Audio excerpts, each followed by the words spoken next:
Families are scrambling even more now to find someone to care for a loved one at home. The usual wait list is about to get longer because now there are even fewer aides. Why? They're refusing to get vaccinated, many of them, making them ineligible to work in New York because of a state mandate took effect Thursday. News Channel 9's Madison Moore investigates the impact it's already having.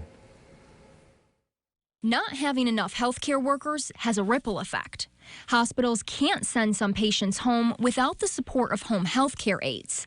And then there are those who are already relying on home care, and it's now gone. For elderly people, medically fragile children, people with medically complex conditions, people coming home from the hospital with surgeries, etc.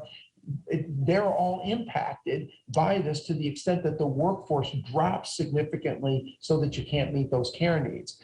But how many have walked away from their home health care careers? Tough to pinpoint, but according to preliminary data self-reported to the Department of Health, more than 90% of licensed home care employees were vaccinated as of Friday.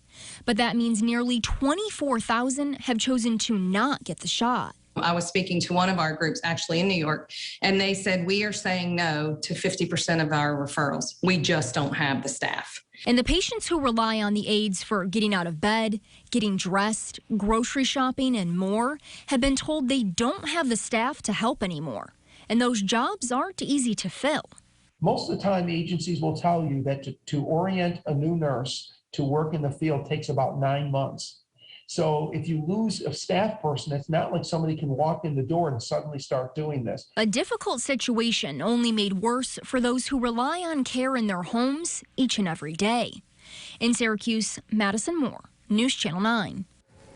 And the impact is likely much higher as not every agency has responded to the Department of Health survey tracking how many staff have been let go. And typically each aide takes care of 2 to 5 patients in one day.